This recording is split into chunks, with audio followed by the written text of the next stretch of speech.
Hi hello guys, welcome back to my channel Tanvi creative channel में आप सभी का मोस्ट वेलकम है। तो आज फिर एक न्यू वीडियो शेयर करने वाली हूँ, वो भी है टिप्स एंड ट्रिक्स का। तो जो भी टिप्स एंड ट्रिक्स शेयर करूँगी सभी आपको बहुत ज़्यादा पसंद आने वाले हैं। तो गाइस पूरा वीडियो देखिएगा और ज़्यादा देरी नहीं करते हुए हम स्टार्ट करते हैं। Tip number 1। टिप नंबर 1 है, इस तरह से आपको बोतल का ढक्कन ले लेना है और बोतल के ढक्कन में इस तरह से छेद कर देना है और फिर बाद में इसमें बैठा देना है। आपको जो पेन चलाते हैं उसका ऊपर का ढक्कन होता है उसको इसमें फिट बैठा देना है। तो ये हमारा बहुत ही अच्छा सा टूल सा बन के रेडी हो गया है। और अब आपको एक बोतल लेनी है और उसमें आप ऑयल भर के रखिए और फिर बाद में ये एक बहुत ही अच्छा सा काम करे। जैसे हम मार्केट से खरीद के लाते हैं, इतनी महंगी महंगी सी जो नोज वाली आती है ना, नोज वाली ऑयल डालते हैं वो वाली आती है, तो वो बहुत ज़्यादा महंगी पड़ती है। तो आप इस तरह से बहुत ही सादा सिंपल वाली बोतल से आप इस तरह से ऑयल को काम ले सकते हो डाल के, और आपका ऑयल बिल्कुल भी बाहर नहीं निकलेगा और इस तरह की परेशानी नहीं होगी। डालने में बड़ी आसानी रहेगी। इस तरह से आप घर पे ही इस तरह से बोतल से बना सकते हो। तो आप इस तरह से जैसे कुछ भी रेसिपी बना रहे हो या सब्जी बना रहे हो तो इस तरह से डालते हैं ना, तो बड़ा अच्छा लगता है। हर एक भी पैसा हमारा खर्च नहीं हुआ। आप देख सकते हो गाइस, एक भी पैसा हमारा खर्च नहीं हुआ और एक बोतल से हमने इतना अच्छा सा बना लिया है। तो उम्मीद करती हूँ आपको ये टिप जरूर पसंद आई होगी। इसको देखने के बाद में तो आप भी जरूर बनाओगे और आप मार्केट से बिल्कुल भी नहीं खरीद के लाओगे और घर पे ही आपको इसको बनाना है। घर पे जीरो कॉस्ट में बिल्कुल बन के रेडी हो जाएगी। तो उम्मीद करती हूँ आपको टिप पसंद आई होगी। अब है नेक्स्ट टिप है, वो भी है बोतल से लेके। तो इस बोतल का भी मैं बहुत ही अच्छा से यूज लेने वाली हूँ। तो ये छोटी सी मिनी सी बोतल दिख रही है ना, ये नीचे का हिस्सा है ना, इस पर स्क्रैच पड़ चुके हैं, तो इसलिए हमने इसको कोई यूज़ मतलब कोई यूज़ के नहीं रही इसको ऑर्गेनाइज करने के रूप में। तो इसको क्या करना है कि इसका मैं बहुत ही अच्छा से उपयोग करने वाली हूँ, क्योंकि ख़राब तो हो चुकी है जब भी मैं इसका यूज करने वाली हूँ। तो इसका मैं क्या करने वाली हूँ, सबसे पहले तो एक नाइफ़ को गर्म कर लेंगे, गर्म करके और इसको कट कर लेंगे। गर्म करने से क्या होगा, इसको कट करने में बड़ी आसानी रहेगी। मैं छुरी चाकू ऐसे तेज़ धार वाली चीज़ की कोई ज़रूरत नहीं है। इस तरह से आप नाइफ़ गर्म करके इस तरह से कट कर सकते हो। तो मैंने अलग से एक नाइफ़ ले रखा है, तो कुछ भी ऐसी चीज़ें कट करती हूँ तो इसी नाइफ़ से मैं कट कर लेती हूँ। तो देखिए गाइस, इसका ऊपर का हिस्सा ही हमें यूज लेना है, नीचे के हिस्से की कोई ज़रूरत नहीं है इस टाइम। तो इसलिए मैं ऊपर का हिस्से का यूज ले रही हूँ। तो देखिए गाइस, इस तरह से हम लेके आते हैं ग्रोसरी का सामान। तो ग्रोसरी का सामान लेके आते हैं ना, तो कई बार क्या होता है कि हम डिब्बों में भर लेते हैं, उसके बाद में भी जैसे जगह नहीं रहती है रखने की, तो हम क्या करें, इस तरह से आपको इसी पॉलीथीन में रखना है और आपको इसमें इस तरह से पिरो लेना है और फिर बाद में आपको इसके ऊपर ढक्कन लगा देना है। तो इस तरह से ढक्कन लगा के रखोगे ना, तो आपको ग्रोसरी के सामान में है नमी नहीं जाएगी। नमी नहीं जाएगी तो कीड़ियाँ भी नहीं पड़ेगी। चाहे कोई सा भी ग्रोसरी हो, जैसे आप चीनी हो या चावल हो, कुछ भी हो, XYZ, सभी को आप इस तरह से रख सकते हो। यदि आपके जगह ना हो, जैसे डिब्बों में स्पेस ना हो डालने की और भर चुके हैं, कोई डब्बा खाली नहीं है, तो इस तरीके से आप इसको रख दीजिए पैक करके। आपका बिल्कुल भी सामान ख़राब नहीं होगा और इसमें एयर भी नहीं जाएगी और बिल्कुल अच्छे से ये रहेगा। तो आपको जब भी निकालना तो ढक्कन हटा के निकाल दीजिए और फिर बाद में इसको इस तरह से बंद कर दीजिए। तो उम्मीद करती हूँ आपको ये टिप ज़रूर पसंद आएगी। पसंद आई हो तो प्लीज़ कमेंट करके ज़रूर बताइएगा कि आपको टिप कैसी लगी। अब है नेक्स्ट टिप है, वह है नैन कटर से लेके। जैसे नैन कटर सभी हम रखते हैं और हमारे नाखून भी काटते हैं, तो नैन कटर का हम बहुत ही अच्छा सा यूज़ बताने वाले हैं। जैसे हम इस तरह से नाखून काटते हैं तो कई बार क्या होता है, कहीं भी हम बैठे रहते हैं, जैसे बेड पे बैठे रहे, कहीं भी बैठे रहे, तो इस तरह से काटते हैं ना, तो हमारे नाखून इधर उधर मतलब बिखर जाते हैं और दिखने में बहुत ही गंदे होते हैं और एक गंदगी सी फैल जाती है। तो इस तरह की प्रॉब्लम ना हो तो उसके लिए मैं बहुत ही अच्छी सी टिप आपको बताने वाली हूँ। तो देखिएगा, इस तरह से आपके नाखून फैल जाते हैं तो गंदगी फैल जाती है। तो इस तरह से आपको नाखून नहीं काटना है। आप कहीं भी बैठ के काट रहे हो तो इस तरह से हमारे सभी के पास इस तरह की सब्जियों की पॉलीथीन सभी के पास होती है, तो इन्हों को ज़रूर यूज़ ले, क्योंकि ऐसे भी ये वेस्ट सब्जी हम फेंक ही देते हैं, तो इन्हों को यूज़ ज़रूर ले।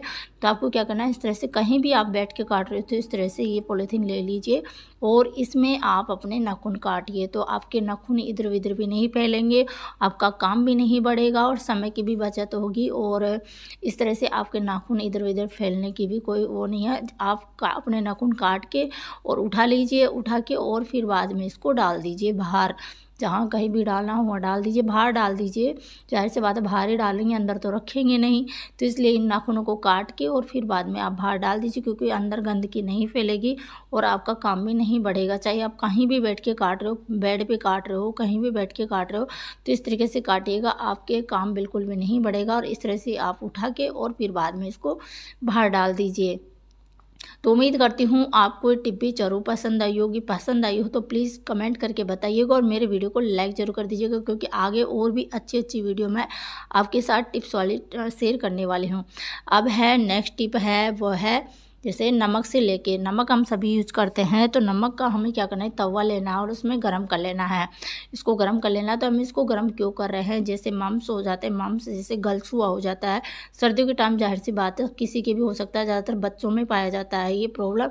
तो मेरी बेटी को हो गया, तब मैंने सोचा क्यों ना आपके साथ भी शेयर किया जाए। तो मैं क्या कर रही हूँ, इस नमक को गर्म कर ले रही हूँ। गर्म करके और फिर बाद में हम जहाँ भी आपके बच्चों के मतलब गलसुआ हो गया है, जैसे मम्स हो गया ना, वहाँ पे आपको इसकी सिकाई करनी है। तो इसके लिए इससे ज़्यादा गर्म नहीं करना है, ठीक ठाक गर्म करना है और इस तरह से कॉटन वाले कपड़े में ले लेना है। तो मैं हैंकी है ये कॉटन वाला सा, उसी में ले रही हूँ और फिर मैं मेरी बेटी की सिकाई करूँगी। तो उससे पहले आपको क्या करना है, बच्चे के कई मतलब इस तरह की मम्स की प्रॉब्लम हो गई है, तो पहले तो नमक के पानी से करारे कराइए।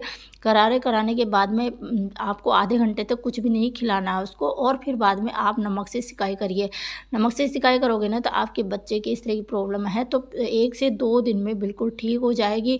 और ज़्यादा प्रॉब्लम बढ़ रही है तो डॉक्टर को भी चेक करा सकते हो, मेडिसिन दे देंगे, तो उससे बच्चों को दर्द नहीं होगा। फीवर आने लगता है इसके दर्द की वजह से। तो आप नमक से सिकाई करिए, क्योंकि मेरी बेटी की प्रॉब्लम आ गई। तो मेरी बेटी स्कूल जा रही थी, उससे पहले मैंने उसकी ये ट्रीटमेंट किया, करारे कराए और फिर बाद में उसकी सिकाई की। तो इस तरह से आपके बच्चे की इस तरह की प्रॉब्लम हो गई तो आप घबराए नहीं, और इस तरह से आप अपने बच्चों की इस तरह से ट्रीटमेंट कर दीजिए। 1 से 2 दिन में बिल्कुल ठीक हो जाएंगे। और हल्का हल्का इससे फीवर भी आता है और खाने पीने में दिक्कत होने लगती है। तो आप बच्चों को करारे करा के इस तरह से नमक से सिकाई करोगे ना, तो बड़ी आसानी से ये बैठ जाएगा।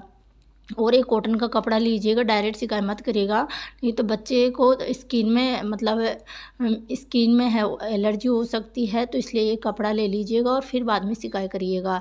तो इस तरह से आप कर सकते हो गाइस। ये कि इन्फेक्शन होता है, इन्फेक्शन की वजह से ये लार ग्रंथि में स्वेलिंग आ जाती है, तो इस तरह की हमारे बच्चों की प्रॉब्लम हो जाती है। तो ये कोई ज़्यादा घबराने की बात नहीं है, ये ठंड के दिनों में होता है, कौन सी टाइम भी हो सकता है पर लेकिन छोटे बच्चों को बहुत ज़्यादा होता है। तो इस तरह से आप ठंडे पानी से आप काम मत लेने दीजिएगा और गर्म पानी ही पिलाइएगा। कुछ भी चीज़ हो गर्म ही चीज़ खिलानी है, ठंडी बिल्कुल भी नहीं खिलानी। ठंडा खाने से ये ज़्यादा बढ़ जाता है। तो इसलिए आपको इस तरह से सिकाई करनी है, करारे कराने, और ठंडा पानी बिल्कुल भी नहीं पिलाना है। तो उम्मीद करती हूँ आपको ये टिप भी पसंद आई होगी। अब है नेक्स्ट टिप है, वह है शूज़ से लेके, जैसे हमारे बच्चे स्कूल जाते हैं तो इसकी हम अच्छे से चमक आ जाए, क्योंकि रोज़ यूज लेते हैं तो चमक सी चले जाती है। तो इसके लिए मैं बहुत ही अच्छी सी टिप बताने वाली हूँ। आपके पास सभी के पास इस तरह की वेसलिन तो होती है, तो वेसलिन लेना है और इससे हम बहुत ही अच्छी सी इसकी पॉलिश करने वाले हैं। शूज़ की बिना मार्केट में खर्चा किए घर पे ही इसकी बहुत ही अच्छी सी पॉलिश कर देंगे और बहुत ही अच्छे से हमारे जूतों की शाइनिंग आने लगेगी, जैसे हम मार्केट से पॉलिश करवा के लाया है। तो इस पे टैप टैप करके वेसलिन लगा देनी है और एक सॉक्स लेना है। ख़राब सा मैंने सॉक्स लिया, तो उससे क्या होगा, अच्छे से इस पर रफ हो पाएगा और अच्छे से ये सॉक्स से अच्छे से इसकी हो जाएगी पॉलिश। तो सॉक्स से करिए या कॉटन का कपड़ा ले लीजिए, इससे करोगे ना तो बहुत ही अच्छे से शूज़ की पॉलिश हो जाएगी। ऐसा लगेगा मार्केट से हम पॉलिश करवा के लाए हैं। कोई नहीं बता सकता है कि मैंने एक वेसलिन से शूज़ की इस तरह की पॉलिश की है, और बहुत ही सुंदर नज़र आ रहे हैं, बिल्कुल हमारे जूते शाइनिंग करने लगे हैं गाइस। तो आप लास्ट में देखिएगा किस तरह से शूज़ शाइनिंग करने लगे हैं। कोई नहीं बता सकता है कि मैंने वेसलिन से यहाँ पे ही इनों की शूज़ की पॉलिश की है।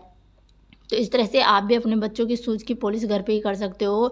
यदि मार्केट में जाने का मन नहीं है, पैसे खर्च करने का मन नहीं है, तो इस तरह से बच्चों के या बड़ों के किसी के भी शूज़ हो, उन्हों के ब्लैक वाले शूज़ हो, उन्हों किस तरह से पॉलिश कर सकते हो। तो उम्मीद करती हूँ आपको टिप भी ज़रूर पसंद आई हो। कि पसंद आई हो तो प्लीज़ वीडियो को लाइक किए बगैर मत जाइएगा। लाइक करने में कोई पैसे नहीं लगते हैं, कंजूसी मत करिएगा। तो मैं उम्मीद करती हूँ आप सभी को मेरा वीडियो बहुत ज़्यादा पसंद आया होगा। पसंद आया हो तो प्लीज़ वीडियो को लाइक किए बगैर मत जाइएगा और मेरे चैनल को सब्सक्राइब जरूर कर दीजिएगा। और हाँ, साथ ही साथ बेल आइकन घंटी को दबाना मत भूलिएगा। कमेंट बॉक्स में ये भी बता सकते हो सबसे बेस्ट वाली टिप्स एंड ट्रिक्स कौन सी लगी। और हाँ, यदि आपको कोई कंफ्यूजन हो वीडियो में तो कमेंट करके पूछ सकते हो, मैं उसका रिप्लाई जरूर देती हूँ। तो मिलते हैं नेक्स्ट वीडियो में कल ही शाम के 5 बजे इसी टाइम। तो बाय।